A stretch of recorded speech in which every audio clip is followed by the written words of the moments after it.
So mistake నా phone వల్లేనేమో reach అవ్వట్లేదేమో అని అయితే అనుకుంటున్నాను. పర్లేదు, ట్రై చేస్తాను. సో గైస్, ఇంకెవరైనా ఏదైనా అడగాలనుకుంటే లైవ్లోకి వచ్చి కామెంట్ చేయండి, లేదంటే సో లైవ్ ఆఫ్ చేద్దామని అయితే అనుకుంటున్నాను. ఓకేనా, రేపు మళ్ళీ మన లైవ్ వీడియోలో కలుసుకుందాం. కొంతమంది అక్క మాట్లాడు ఏదైనా చెప్పు అని అడుగుతున్నారు. మీరు కమెంట్ చేసి నా గురించి ఏదైనా అడుగుతూ ఉంటే నేను వీడియోస్లో కంటిన్యూ అదే చేస్తానండి, చెప్తూ ఉంటాను అన్నిటి గురించి. రోజు నేను కూడా చెప్పి నాకు కూడా బోర్ కొడుతుంది కదా, ఏం చెప్పమంటారు నా గురించి, చెప్పిందే చెప్తే మీకు కూడా బోర్ కొడుతుంది కదా. సో మీరు ఏదైనా ఫ్యామిలీ గురించి, పిల్లల గురించి, మేము ఎక్కడ ఉంటాం ఏంటి, మా జాబ్స్ ఏంటి, మా స్టడీస్ ఏంటి, ఇలా చెప్పమంటే వీడియోస్లో కంటిన్యూగా అదే చెప్పుకుంటూ, ఎలా చిన్నప్పటి నుంచి మా జర్నీ ఎలా స్టార్ట్ అయింది, మేము ఎలా ఉంటాం, మా మిడిల్ క్లాస్ హై క్లాస్ ఇలా చెప్పుకుంటూ వస్తానన్నమాట వీడియోస్లలో. సో మీరు ఏవి అడగకుండా అక్క చెప్పు అంటే నేను మాత్రం ఏం చెప్పింది చెప్పండి.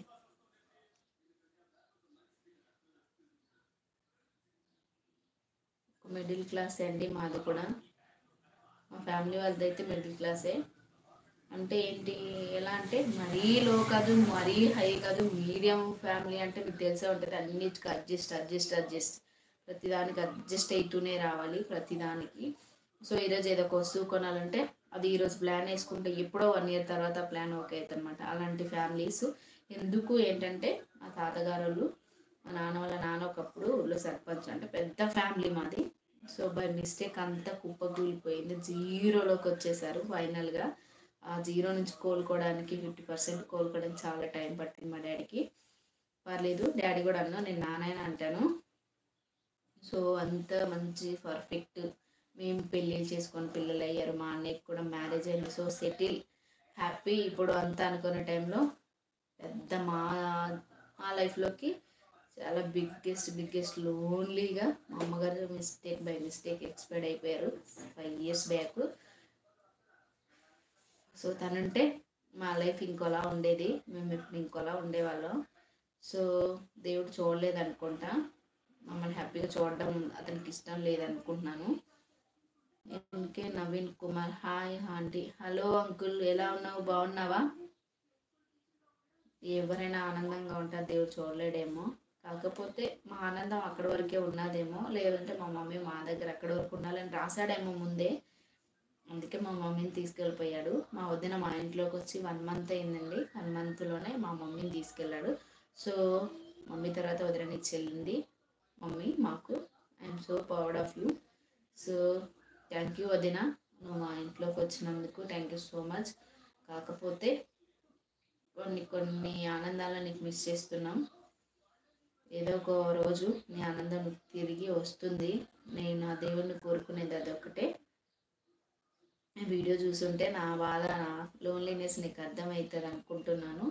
మన దేవుడు మనల్ని ఏదో ఒక రోజు కనకరిస్తాడు, నీ హ్యాపీనెస్ నీకు తిరిగి ఖచ్చితంగా ఇస్తాడు. ఆ నమ్మకం నాకుంది. ఓకేనా, ఎప్పుడు బాధపడకు.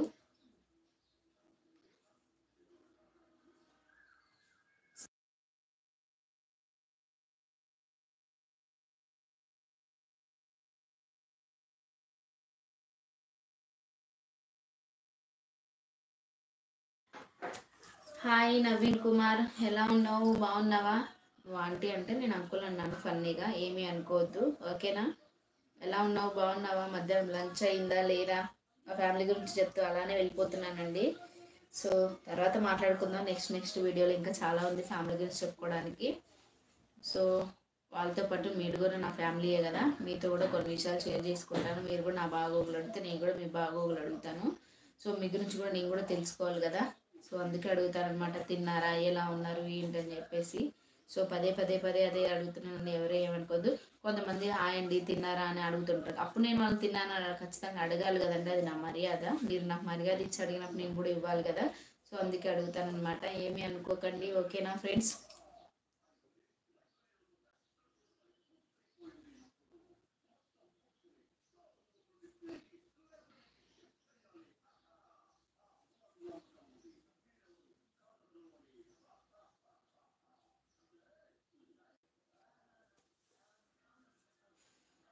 హాయ్ రాజమోహన్, హాయ్ అండి, హలో,